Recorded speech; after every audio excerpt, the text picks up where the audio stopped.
ladies and gentlemen, we're going to have a session now by the very beautiful, the very delectable, the very excellent Queen Joy Ebere, the 11th Miss Tourism Nigeria and CEO of AD Products. Let's give her a round of applause. Let's keep it coming.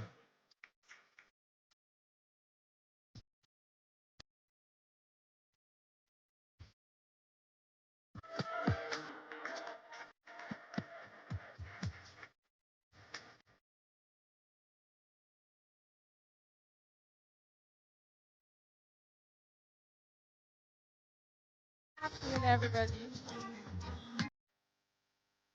Good afternoon, everybody. I actually like the spirit in this room. Everybody seems positive, and while I was seated, I felt a little bit agitated. But with you guys, the way you guys are cheering me on, I think I'm feeling better right now. So thank you.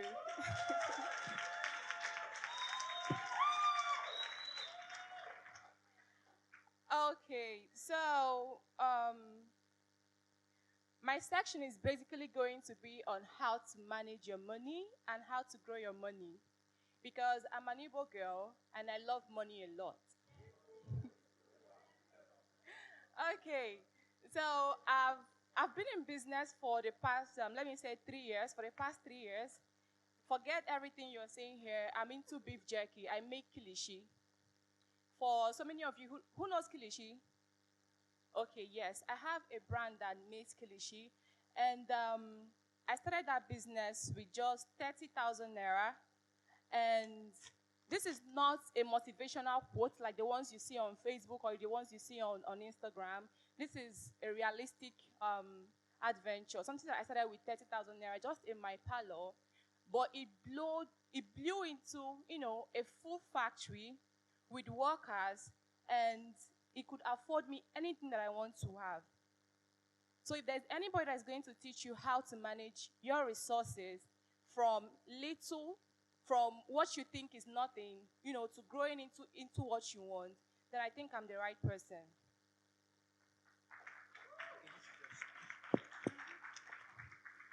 But first of all, can I have my slide, please?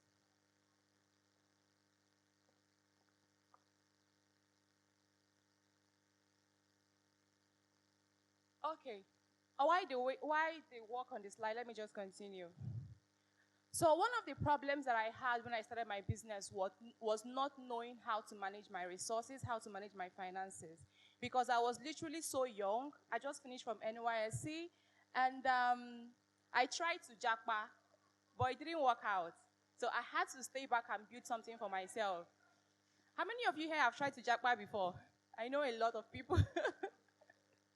Okay, so I stayed back and I built something for myself. Within the first year, something that I started with 30,000 naira, I was able to get a car for myself. I was able to actually like do a lot of things that I didn't even know that I could do with such small business. But at the end of the day, I mismanaged my funds because I had no guidance.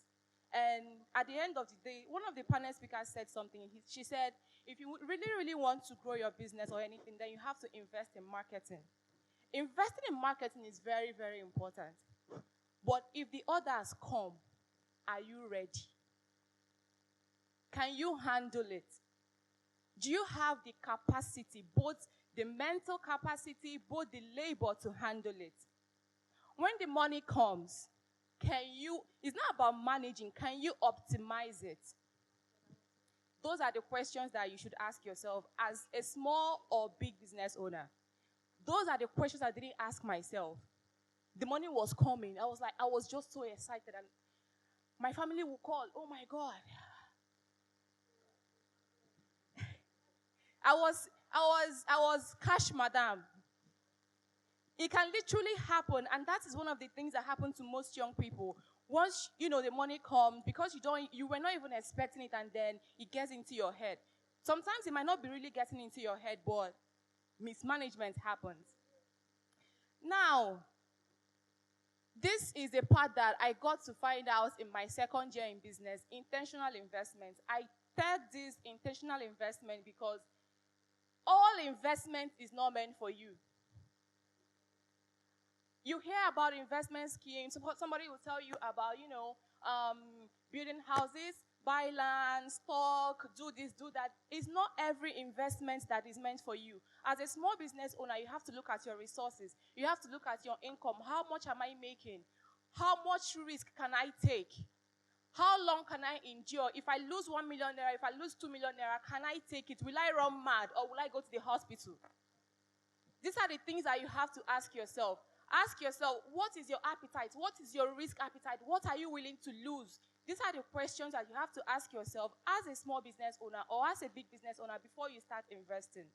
So for me, what actually helps me or what I did was I started investing in lands. In my first year in business, I told you how my business blew up, right? I was able to get cars. I also invested in lands. And that is a very, very good investment. But that is one lie they tell us, that you have to wait till you have 2 million naira, 5 million naira till you buy land. That is a very big lie. The first land I ever bought was for 600,000 naira in a place that was not developed. In fact, when I was going, one of my friends told me, why are you going to this bush? But that bush, it's been 4 years now, that bush is worth over 12 million naira. If I had left that money in my account, I like turkey too much. I would have used it to eat turkey. And I don't know where it would have been. So for any small business owner here, you think your profit is so little, you think you don't have enough money right now, you feel like, oh my God, I have to wait till I have 10 million before I buy a land. Please stop waiting. If you have 500,000, if you have 600, if you have 1 million, look for good size to invest in. And now this brings me to what I tag group funding. Normally, when you look at it, they can call it crowdfunding or something like that. If you have, let me say, 1 million naira, and then you see a very good site, and they tell you, oh, this is 10 million naira, this is 5 million naira, and you really want to invest in this place, you don't have to wait or give yourself the excuse that, oh, I don't have money. Partnership and collaborations take you farther than you can ever take yourself. And that is one thing I want you to leverage on. You can talk to somebody, you can meet somebody, you can talk to your friend and say, or a business person. You say, I saw this very good place and it's selling for 5 million. I have 1 million naira. I stay in Abuja.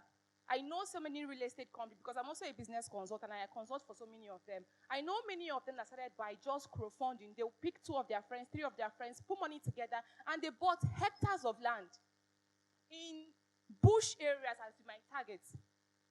Right now, they have grown into big companies and they are selling 200 square meters for 20 million. And if they had waited, or if they were giving the excuses that, oh, let me wait till my money is complete, they wouldn't have been able to achieve this. So sometimes, when your money is not going to do what you want for you, join your money with someone else's money. It's called crowdfunding or group funding. But then before you do that, I advocate that you actually look for a good lawyer, get papers and signed into stuff before you go into that kind of a thing, okay? Now, the other one I'm going to talk about is stocks and mutual funds. Who else here? Is anybody here trading on stocks and mutual funds? Ooh. Stocks, okay. So nobody here trades stocks. Oh, okay. So stocks and mutual funds and ETFs and the rest, they are so many times, oftentimes overlooked because we grew up hearing this fast that when you invest in Nigerian stocks, it depreciates, it does not appreciate. But the truth is that you don't only have to invest in Nigerian stocks. And for the fact, Nigerian stocks are actually doing good right now. And there are apps that you can use to invest in stocks. And these things are not actually even expensive. With 10K, with 5K, you can start investing in stocks and you just watch your money grow. You just have to know the right companies to put your money into. So at the end of the day, having your money in your hand is the fastest way to lose it. Having your money in your hand is the fastest way to lose it. Because somebody will tell you, please, can you do me 5K? Or please, can you do me 10K? Because it's easily accessible to you. And because you don't have mind. And many of us are not disciplined. We lack the willpower to say no. To every request that comes, you don't want to be like a bad person. You just oblige them. So as a business person, if you know you've not built your capacity, if you've not built your willpower to say no to some certain demands, make sure that your money is not always easily accessible to you. So that if they ask you, you can say, I don't really have. And it's true, you're not lying. Do you understand? So please, that is one thing that I would like you to do. So now let's come to high yield savings. I don't save money I don't want to call banks. I don't save money in my Nigerian banks because it's a waste of my time and it depreciates my money. I don't keep my money there. The only money I keep there is the money I use for, expenses. So if you're a small business owner or if you're a business owner at all, you should not limit yourself to just one account. Every business owner, as I tell my clients, should have nothing less than 4 accounts. Whether there is money inside it or not, you should have nothing less than 4 accounts. The first account you should have is your personal account. This is where you do your urgent 2K, your food, your normal expenses. That is where you do it. Then the second account that you should have, it's your investment account. Now, this investment account is where you basically put money that you want to use for investment, not your savings account that you want to use and do. No, those money that you want to save, put it in that account. Let me say, for instance, now we have Optimus. Optimus is an app that when you put your money there, like, instead of them to be reducing your money, to be removing 150 charges, maintenance, a card maintenance, this one, instead of them to be removing all those things, at the end of the day, you get 17% interest on any money that you put there. So these are the kind of opportunities you should actually look forward to. Which high-yield savings account should I open and leave my money there? Do not leave your money where it will not be attracting interest for you. Okay? Then the next money that you're going to have, the next account that you should have, is your business account. My business account, I do not have access to it. I do not have a mobile app for it. I do not have an ATM for it. One thing that happens when you have mobile app and ATM for your business account is, I used to do it. When I had mobile app for my bank, if any customer just stress me, I'll be like, you know what? Send back here. I want to refund your money. Just send your account. Let me refund you. And once you keep refunding, that is you losing money, losing people. But when you don't really easily have access to that account, if a customer is agitated, you will find ways to pacify them. You will find ways to retain them. So please, and another thing is, I think last year, one of my staff had a problem. She told me, I paid salary, and for a week, she didn't receive her salary. I was like, what is happening? Why haven't you received your salary? She said, it has not come. I said, I've paid you. Every other person has received their scepter. To the extent I had to even take her to the bank myself to know if the fault was from me. Only for us to get there, her account has been wiped. They told her, you made withdrawal. She said, I did not withdraw any money. They now said the location. So somebody was in Kogi State withdrawing, and she never left Abuja to Kogi State. So imagine if that was a business account. There are so many instances where people has been kidnapped, and they tell you, because of, your text messages and everything, they tell you, okay, go and withdraw it. Please do not have a mobile app or an ATM for your business account. If you want to do anything, walk into the bank. And it will even make you, sometimes, if you remember the stress of standing on the queue in the bank, you will respect yourself. That spending that is drawing you, that wig, that shoe that you want to buy, you will say, you will just stay. Now, the other one, the last account that you should have is your emergency funds. Emergency funds. There are so many times that you can just stay and then something will happen. And somebody will tell you, I've been sick for a very long time. I don't have money for surgery. This is where you keep all those kind of money. And where do you get all the money that you put there? So many times we get gifted money. So many times our wolf money just comes anyhow. Instead of you to spend it, just put it there. It will serve you a purpose one day. Now, self-investment is my best form of investment. Because when you invest in yourself, your value increases. When you invest yourself, you're already marketing yourself. And when you invest in yourself, it reflects in your business automatically. You cannot say you're a business owner and you are branding your business and you are not branding yourself. You are a brand on your own. The level of respect people give your business comes from you as well. There is no way you are going to separate yourself from your business. It does not work that way. So if you are going to work on your content, if you are going to work on your container, make sure you are also working on yourself as the owner. One thing that helped me so much when I was building my brand was self-investment. I'm a model, and as at the time I launched my business, I was Miss Abia. And when I started, a lot of people that were my friends, they didn't find me cool again to be their friend.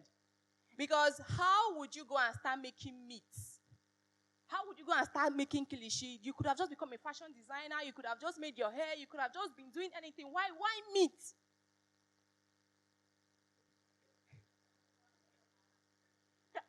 Even my dad was not having any of it.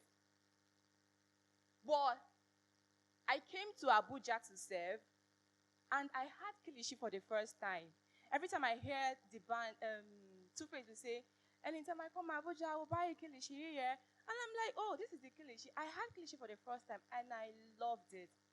When I went back to Owerri, where I schooled, I went to the supermarkets looking for the quality of kilishi I ate in Abuja. I couldn't find it.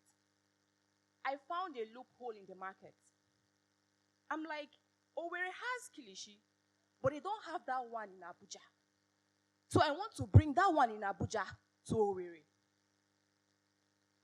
With 30,000 naira, I made my first order. I designed my logo because I didn't have much money that time. I started doing everything from my parlor. And the first week or the first month, I had just one customer. And the customer was not even an outsider. His name is Francis. Till today, he's my friend. He's my neighbor that lives downstairs.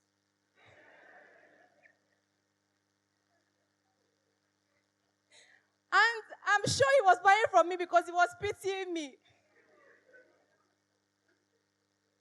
So I will spend all night cutting kilishi, packaging kilishi, creating content.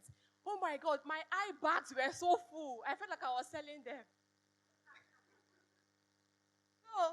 Oh my God, God bless Francis wherever he is. So he will buy, and then he will try to talk to his friends to buy from me. I'll even give him freebies. I'll just give. Before he knew it, people will visit. Whenever I see that he has visitors, boys, guys, I will go upstairs, go and bring and give them to eat for free. I was losing money, but I knew the quality of what I was giving them. I knew they were going to like it, and I knew they would buy more. So sometimes in business, you sacrifice. It's not every time that you win. Sometimes in business, you sacrifice. That was how everybody, started eating my kilishi. And before you knew it, I had over 20 distributors. I started shipping abroad. I could do 3 million orders. Before I knew it, I started employing people. And that was how the success came. I didn't even know. It was like, what is happening?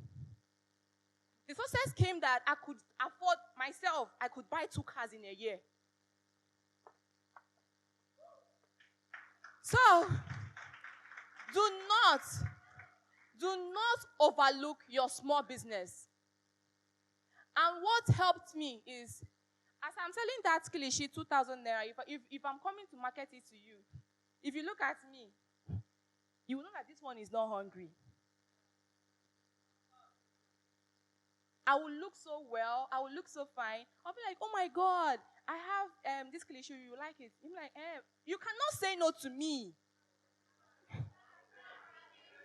Do you understand? Still, maximum composure. Maximum composure on 100, even though my account was red. Oh my God. So that was it. I could speak well, I could dress well, I smelled nice, I know how to market my business. So when you see the Kilishi, like when you see me, sometimes it's not your product they are buying you. So many times that I pay for something on Instagram is because I want to get into the community of the owner. Not because I want to use what they are giving me. So many people buy hair from a certain vendor because they want, when you say, I bought from this person, be like, oh my God, really? They want the effigy. They want the pride that comes from buying from that person. Now, the product is no longer the price. The owner of the product is the price. So when you make yourself the price, it automatically reflects in your business. You cannot tell me you are a business owner and you don't want to invest in yourself. You cannot tell me you're a business owner every day. You come and say, I never chopped since last week, or make another.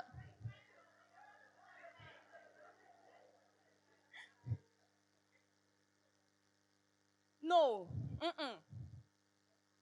Please. Invest in yourself. And another thing that I want to talk to us about is traveling. People should try and be traveling.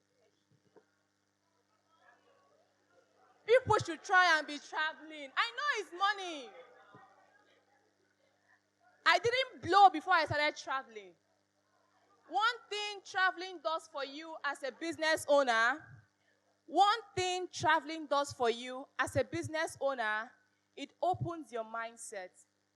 It introduces you to new opportunities, to new clients, to new people. You get ideas when you travel that you can even come back and implement your business and get money. And when I say travel, I don't mean you should travel outside. You can tour around Nigeria. You can meet people here. And trust me when I say that the people that have money are in Nigeria. And whenever you are going, carry a sample of your product. Everywhere you are going. My own is, if I'm on the flight, if you are my seat partner, you are eating Kilishi, it's not my business.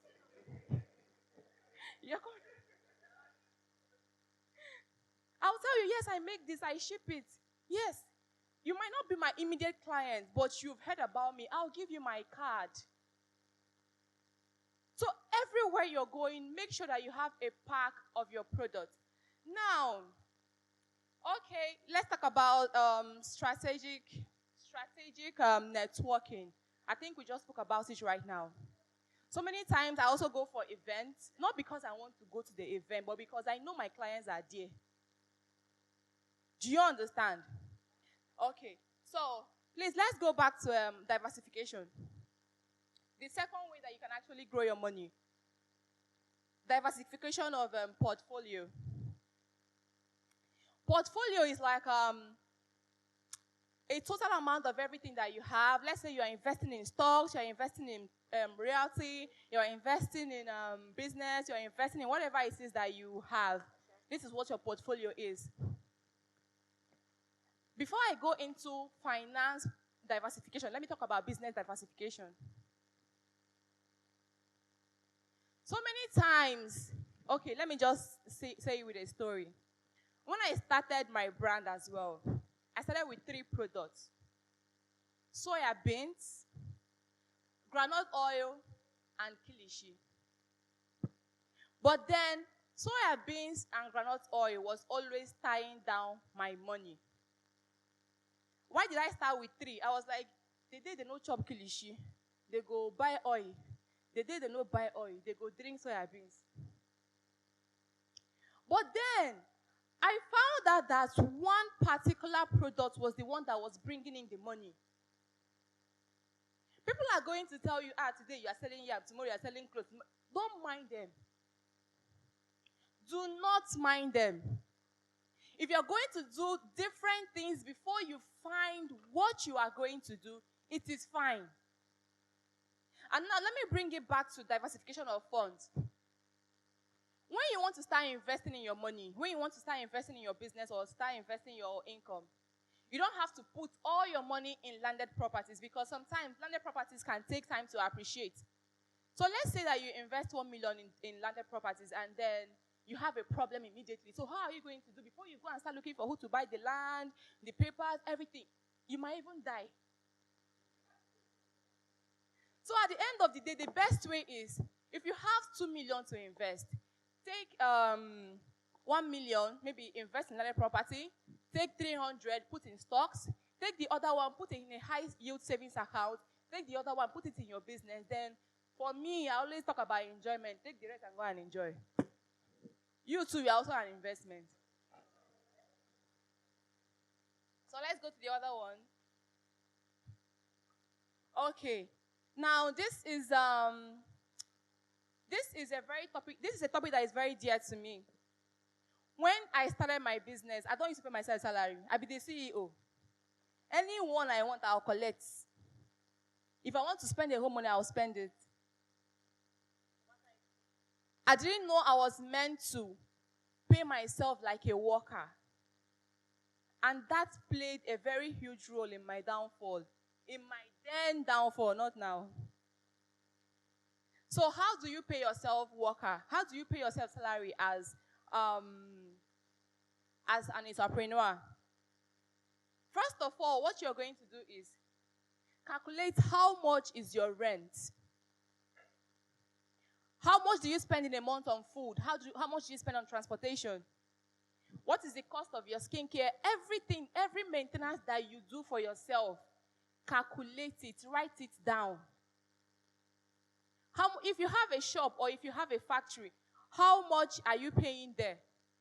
So when you've calculated all these things, then you ask yourself, how much am I making in a month? How much is the business bringing in a month? Or how much is it bringing in a year? So when you've written all these things down, you can now say, okay, this business is not making too much right now. I'll be giving myself 10% or 20% from my business. I'm not going to tell you how much you're supposed to pay yourself. I'm not going to dictate for you. You are the ones that know. You are the one that know the goal you have for your business. Let me say, for example, now, there are two types of entrepreneurs: people who are doing business just for now, and people who are doing business for the long term. People who want to sustain their business for a longer goal. When you're building your business to sustain it for a longer goal, you do not lavish your money. Majority of the money that you're going to make is going right back into the business because you are still building. But for people who, I'm just doing the business now, I want to travel to the UK, I'm just doing this thing now to, to just hold body, if you are that kind of person, then you can spend your money however you want. But if you are building a sustainable business, then you have to calculate how much you are making. By the time you finish calculating, you see that maybe you're not even making anything. That is when you see that your business is in debt. You will say that you need to increase how much you are making. And the normal Nigerian mentality is when you discover that, oh, you're not making enough money, the first thing that kicks in is management. Let me manage myself. I'm not a preacher of management. I don't like to manage. So I'm not going to preach it to you.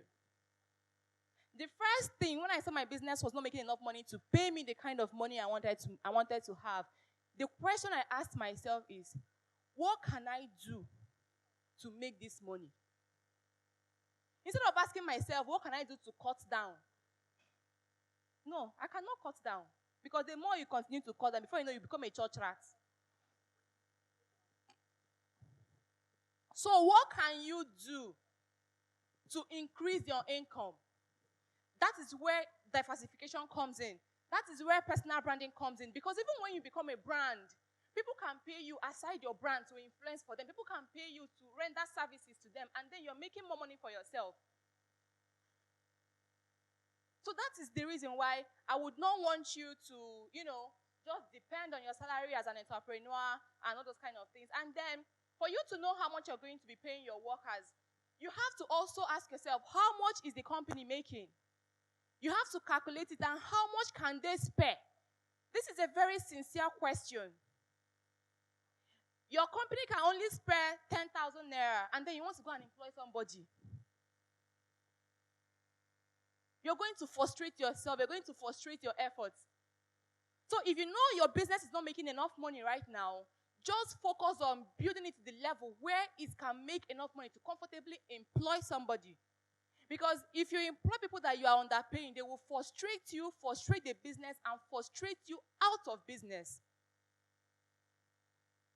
So if you want to know how much you're going to pay yourself, how much you're going to be paying your staff, calculate how much is my company making in a month? How much do I need to maintain myself?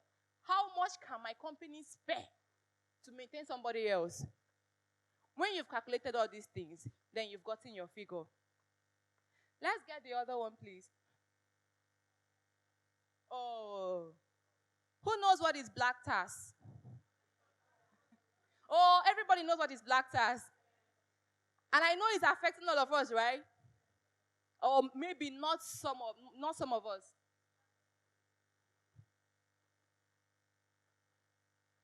Let me just say the truth. Me, when I started, my own black tax were my nieces and nephews. Every week I used to buy a bicycle.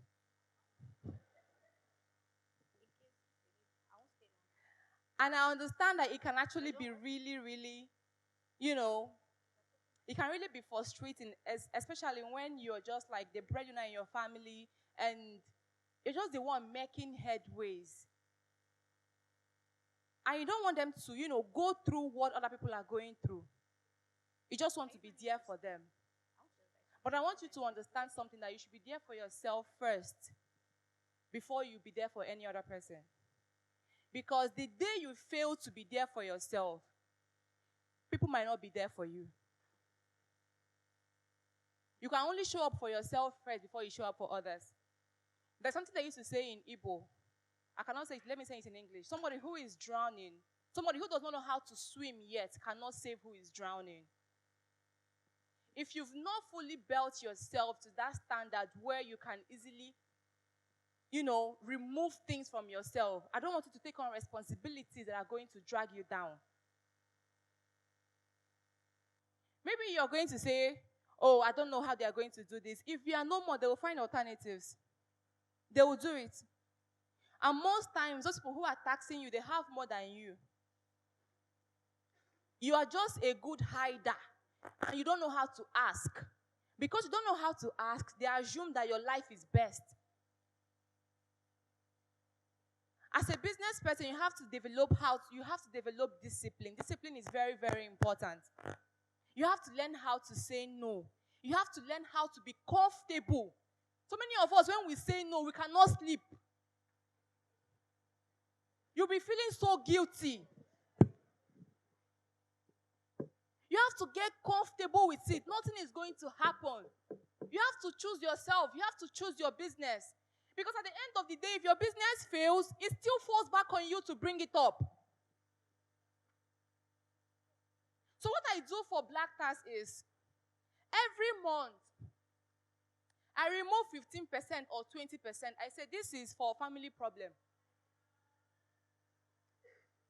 And if you come within, when the money is still remaining, and say, I want this, I want that, I'll give you from that 20%.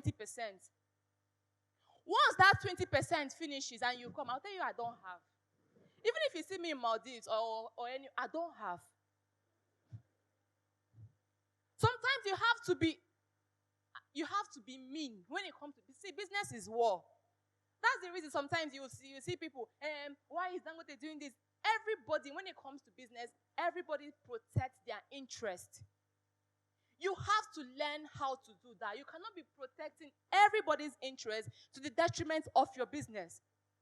So remove 20%, remove 5%, and say, this is for this. If it finishes, if they come, tell them, I don't have. Wait for next month. I don't want you to always give them the impression that money is always readily available to you. That is why they keep coming. Sometimes when they come, tell them, next month, let them know that you too are on a payroll. The fact that you're a CEO does not mean that you can bring out money anyhow. So for black tax, for your family, for anything, remove a certain percentage. When it finishes, let it finish. They should come back next month. Now, one thing that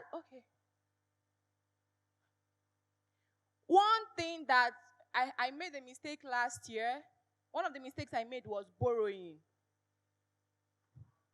When it comes to business, please do not borrow people your business money. They might pay back. Okay, let me say this. Currently we are rebranding, but last year I wanted to rebrand, and just for my packaging, and it was going to cost me over 4 million. And I was ready to do it, but then somebody came and said, oh my God, they had an emergency. And oh my God, because it was an emergency, I'm like, life is better than business. Let me give them. I gave them the branding money. And at the end of the day, at the stipulated time when they were meant to pay back, they did not. And that made me, I was not able to do my rebranding when I wanted to do it. Then when they started paying me back, they were paying half-half. If I'm being honest with you, I cannot account for that money. And then when I went back for the rebranding, which I was told was 4 million naira before, it had become 9 million naira. That is an extra 5 million on my head for a favor that I rendered to somebody. Now the person has gone on to live their life, but I had to take the consequences for the decision I made. So when it comes to borrowing, especially when it comes to your business money, what I will tell you is that, I would have loved to help, but currently I can't. I'm sorry. I would have loved to, but currently I can't. I always tell people, choose yourself. Choose your business first. Choose yourself. Choose your business. So let's go to the other one, please.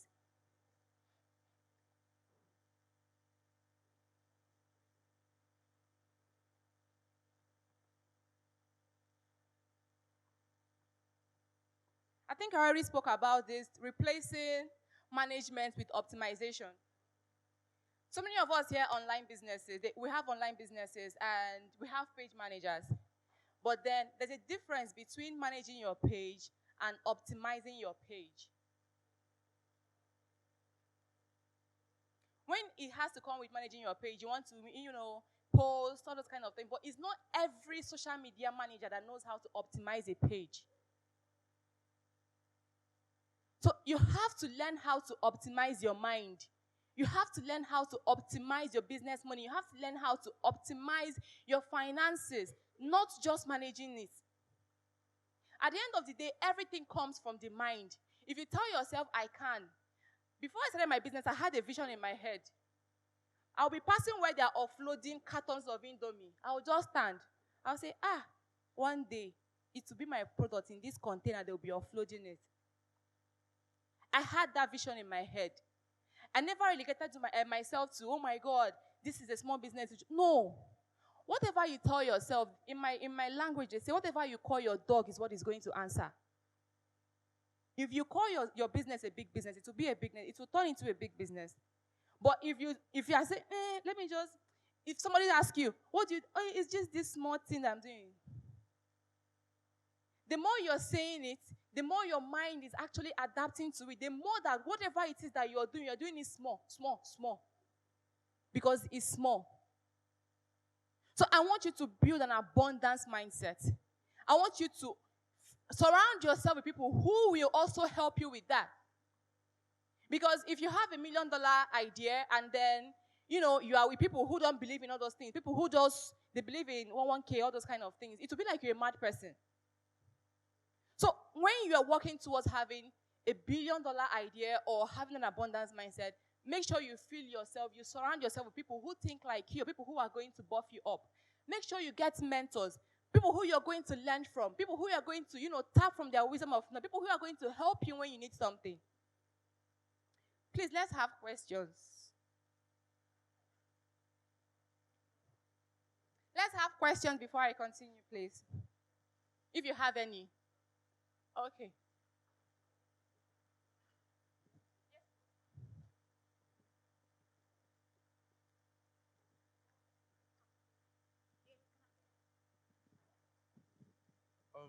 Earlier when you were talking about stocks and there are different apps for trading stocks and all that, I don't know if you had an example that you could give. I think you gave one for saving, like Optimus. But Optimus also does apps, stocks as well. all right, thank you Yes. very much. You're Thank welcome. Okay. Yes, please, the gentleman on black. Yes, go ahead, please. I have a question. Oh, okay. Yeah. Sorry, I don't know if you can give a tailored approach to a freelance web designer. Like you work on a contract, like for a web design job, you get like maybe 2 or 3 installments. Do you have a tailored approach to like managing money? You know, you get the first installment, you have to deliver the project, you have the second installment, third installment. Do you have any specified or tailored tip for someone like that?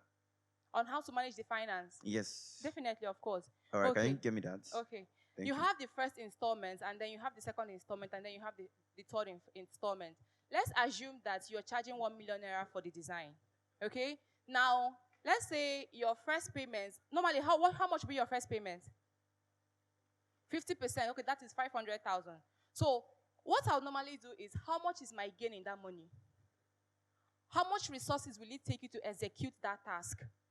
Remove it aside. Okay? Then that your gain, how do you want to split it? That is all the gain that you're making. You already know because you charge 1 million for this. You already know how much you're going to use to execute the task. So mentally separate the money you're going to use to execute the task. Separate it from how much you're going to make. When you've gotten your figure, then remove it, just like I said, maybe 20% or 30%, depending on your lifestyle and your expenses. Remove it aside and say, okay, this month I want to travel, or this month this is so amount I want to keep. Then you remove 20% and keep. Then from that 500K that is your gain, you can remove 30% and invest. You just have to plan for the money before it actually comes. Because you already have a mental note of what is going to take you to execute the task. Okay, so one more last question and we are done. Yeah. Hello. Just one person. A lady now, please. Okay, we've been having from here. Let's have somebody from here.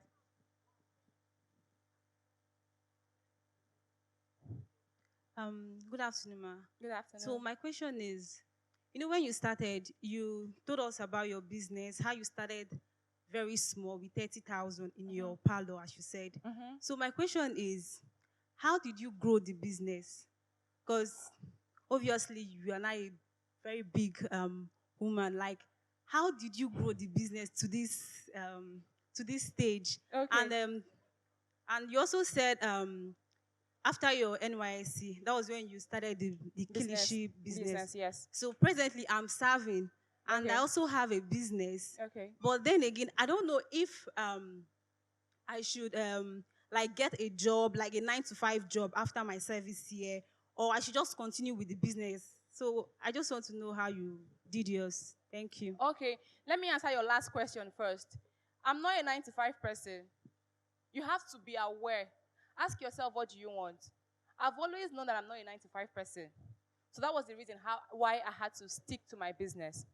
Do you understand? So if you know that you're not a 9-to-5 person, then you have to leave the 9-to-5 and focus on your business. But then if you have to focus on your business, you have to go all out for that business. The energy you would have given to that 9-to-5, give it to that business, but times 2. Do you understand? Now, let me go back to how I grew my business. Consistency. That was how I built the business. Funds from the business. I didn't get money from anybody. I didn't take a loan from the bank. As the business was growing, for the first people that, let's say 30,000 naira, I sold and I will make gain of 15,000. The next one, I will buy 45K own. I was serving. I had my alawi. I was sustaining myself there. Do you understand? So I'll buy 45,000 naira. When I finish selling the 45,000, the gain I'll make, I'll put it back into the business. One mistake entrepreneurs make is your business has not grown, but you've started eating your fruits. When you're supposed to be putting it back into the business, you are eating it. Sometimes, that's why I say you have to sacrifice. Sometimes you have to deny yourself the good things. You might even lose friends, just like I did. But when the rewards come, those friends will come back and you might not even need them. Do you understand? So just be consistent in it. And another thing is, I said about personal investment. Many people that bought from me did not buy from me because they want to increase. They bought from me because I'm a fine gear. Do you understand? So that you have to leverage on that as well. You have to go all out for it. And no matter how small you're doing something, make sure that when you bring it to somebody, it will be irresistible. The fact that it's a small business does not mean that you have to, go down on your packaging. I didn't have much money to invest and even buy props. Do you know what I used to do? The flower in my parlor, I will rearrange it and put my Kilishi and snap it. My rug, I will bring out my rug. If you see, you'll say, this person has money. I did not have. I used to scatter my house and use what I had.